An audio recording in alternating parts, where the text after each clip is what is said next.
Menikah dengan pria tua yang lebih tua 40 tahun untuk membawa keberuntungan. Namun, siapa sangka presiden tidak seusur yang dibayangkan. Dia malah bersembunyi di sudut tanpa menunjukkan diri. Dia bahkan mengirim asisten untuk menguji karakter gadis itu. Terlihat asisten mengeluarkan kartu emas senilai 100 miliar. Dia mengklaim bahwa ini adalah imbalan bagi gadis yang setuju untuk membawa keberuntungan. Gadis itu mendengar dan langsung tersenyum lebar karena bahagia. Banyak uang, sedikit pekerjaan, dan tidak perlu bertemu. Ini pekerjaannya. Namun, tuan itu memiliki satu permintaan. Dia akan tinggal di luar negeri selama 3 tahun. 3 tahun kemudian dia akan kembali. Anda harus bercerai darinya. Siapa yang tidak bercerai adalah cucu. Adegan ini juga terlihat oleh presiden yang berdiri di atas. Dia menganggap gadis itu adalah seorang materialis yang menyukai kemewahan. Tak terasa 3 tahun telah berlalu. Gadis itu datang ke perusahaan presiden dengan penampilan mewah. Menepati impian 3 tahun yang lalu. Yang tak disangka adalah dia ternyata naik lift yang sama dengan presiden. Melihat presiden yang sangat tampan, gadis itu seketika menjadi terpesona. Betapa tampannya. Pada saat itu, tayangan diproyeksikan di dalam lift. Presiden Group Zhou secara resmi kembali ke tanah air, mengambil alih kerajaan bisnisnya. Namun, karena keberadaan dirinya terlalu misterius, hingga sekarang tidak ada foto wajah yang beredar. Gadis itu tidak bisa menahan diri untuk mengomentari setelah mendengar itu. Dia bilang Presiden Group Zhou pasti adalah orang yang sangat jelek. Mungkin juga ada orang tua, anak-anak, orang sakit, dan orang cacat. Itulah sebabnya dia tidak berani muncul secara resmi. Tapi dia tidak tahu, pria asing di sampingnya adalah orang yang dia sebut sebagai orang yang sangat jelek. Dia juga adalah suaminya yang belum pernah dia temui. Maaf, bisa tanya tentang itu? Itu, di mana kantor Zhou Jingxing? Kamu mencari Zhou Jingxing untuk apa? Datang untuk bercerai darinya. Sampai gadis itu mengeluarkan perjanjian perceraian. Presiden baru ingat gadis di depannya ini. Dia adalah pengganti kakak yang diminta kakeknya untuk dinikahi 3 tahun yang lalu. Namun presiden tidak mengungkapkan identitasnya, melainkan meminta wanita itu untuk mendaftar di meja depan. Dia segera memberi perintah kepada sekretaris untuk memberitahu wanita itu bahwa perceraian bisa dilakukan, tapi harus keluar tanpa membawa apa-apa. Nyonya, apakah Anda yakin ingin bercerai? Jika yakin, maka harus keluar tanpa membawa apa-apa. Keluar tanpa membawa apa-apa, itu pasti tidak bisa. Saya sudah tahu, dia datang untuk uang. Saya pasti ingin membawa ikan kecil di villa itu. Saya sudah merawatnya selama 3 tahun. Mengungkit masa lalu, kenangan bersama. Tolong sampaikan padanya, ikan kecil bisa dibawa pergi, tapi harus segera menandatangani perjanjian perceraian. Wanita materialistis ini, pasti tidak akan setuju. Begitu suara Presiden Zhou berhenti, gadis itu langsung bertindak cepat, melemparkan perjanjian perceraian yang sudah ditandatangani, mengklaim bahwa dia sudah menandatangani. Pria tua itu hanya perlu menandatangani lagi, maka pernikahan ini dianggap telah berakhir. Ketidakpastian ini membuat asisten terkejut, menanyakan apakah gadis itu tidak akan mempertimbangkan lagi. Apalagi yang harus dipertimbangkan? Aku melepaskan lelaki tua itu. Saya sangat senang. Saya pergi. Jika dia sudah menandatangani, harus segera beritahu saya. Terima kasih. Namun penampilannya juga berhasil menarik perhatian presiden. Untuk mengungkapkan wajah asli wanita itu, dia langsung melemparkan surat perceraian ke dalam tong sampah. Dia tiba-tiba berubah pikiran dan tidak jadi bercerai. Penampilannya sangat mirip dengan seorang bocah lelaki yang cemberut karena dibuang. Sementara itu, gadis di sisi lain baru saja bersiap untuk pulang. Dia baru menyadari bahwa di luar sedang turun hujan deras. Ketika dia berpikir bagaimana cara pulang tanpa payung, aku berbalik dan melihat pria tampan yang kutemui di lift. Kamu juga bekerja di sini, ya? Saya adalah pengacara di sini. Hujan sebesar ini, kamu tidak akan bisa mendapatkan taksi. Biarkan aku mengantarmu. Baiklah, maka terima kasih banyak.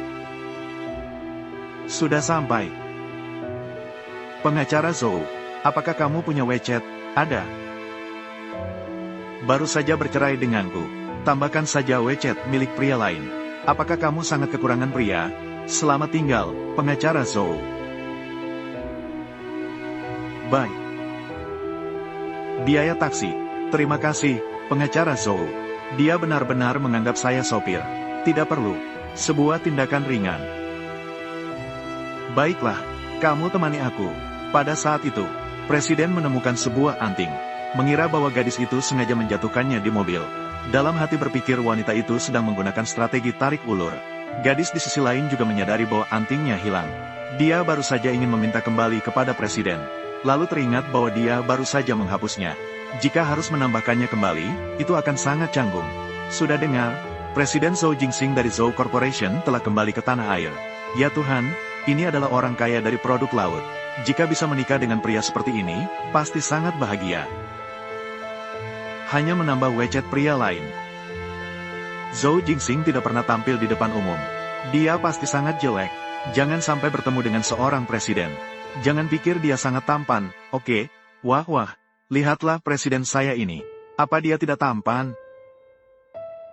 Lihatlah dirimu di cermin. Apa yang terjadi dengan dia kali ini? Ngomong-ngomong, apakah proyek Zhou sudah disepakati? Kontrak hampir selesai dibicarakan. Hanya saja, wakil presiden dari Zhou Real Estate tahu bahwa bertemu pertamaku denganmu adalah asetku yang berharga. Dia ingin bertemu denganmu dulu sebelum menandatangani kontrak. Atau, kau temani aku sebentar. Ini enak sekali. Wajah bayi Xiao Chu ini, memang orang jatuh cinta pada pandangan pertama. Jangan lihat lagi, Xiao Qin sudah aku jauhkan. Malam ini, temani aku dengan baik. Proyek ini adalah milikmu. Mohon jaga diri. Jaga diri tentang apa?